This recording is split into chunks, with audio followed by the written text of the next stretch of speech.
So far, what we've been working with is one profile view per profile, which makes sense as we're designing. We want to see the full length of our entire design in our profile view. It gives us the ability to really make easy edits as we're working with that design. However, as we get closer to plotting, especially on longer linear paths, we just really don't have the ability to plot on one sheet the entire view.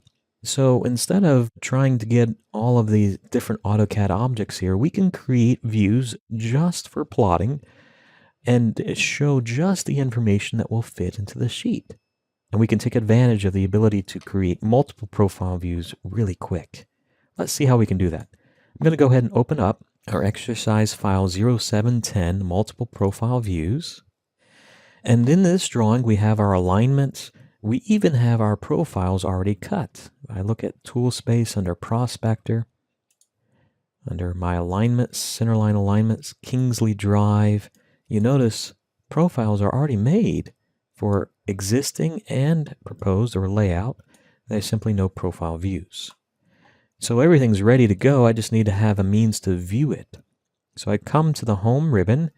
Under the Profile and Section Views panel, you'll notice at the very top there's a means to create a profile view or create multiple profile views.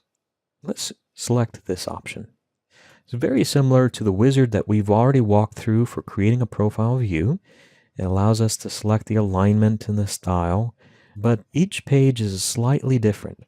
For example, the station range may still be automatic, but what is the default length of each view? We're about to create multiple views. So we're going to say 500.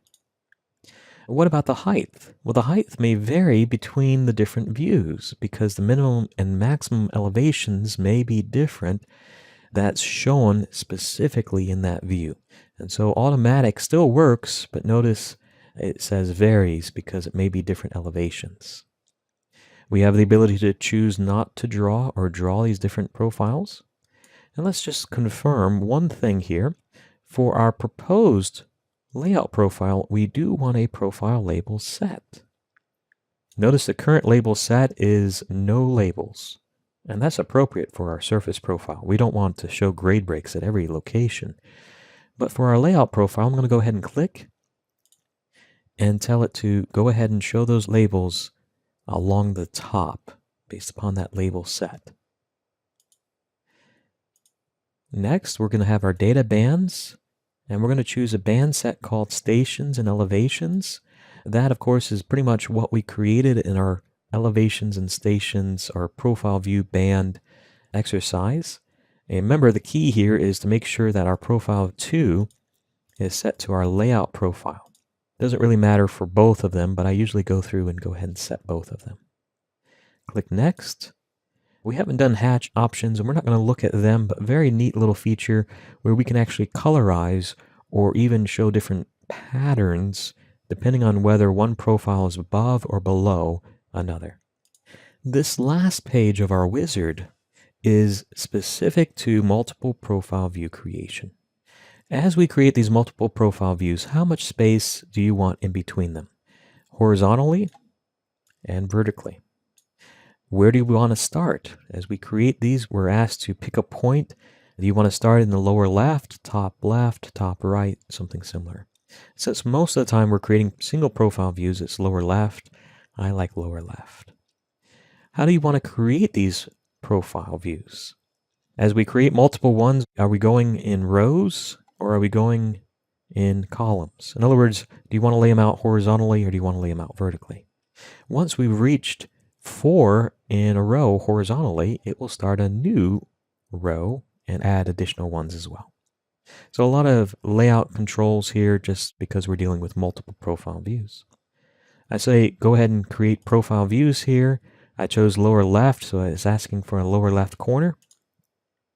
And it creates 3 profile views. The power of these profile views, of course, is we have the elevation labels on each side, all of the settings here. We chose the wrong style for our profile views, and we'll change them in a minute. And even the labels are smart enough because of the style used to pick up when we cut a curve in the middle between the two views. So notice I did set the wrong style for the profile views. See how I have station labels on top of one another? And so I'm going to close my tool space. I'm going to select my 3 views and quickly change all of them using my properties palette.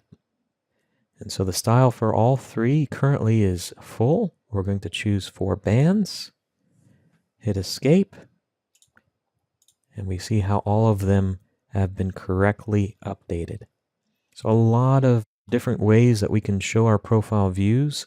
I love this ability to have multiple profile views. What we're going to see later is the ability to have these views automatically created for us, not just the views, but even the sheets for plan and profiles. Now notice some of these may still be truncated. For example, this curve is not shown. You can go back on any one of these views under Profile View Properties, make adjustments to the horizontal stations start and end, or even the elevations, such as 730 to maybe 750. And so you can make these adjustments as well for each one of these to make sure that all the information is shown. Whatever works to get the information shown in a way that is appropriate for your sheets. All of this is very editable at any time. Even with a single profile view, we could go back and change the elevations or the stations that those views would be shown at.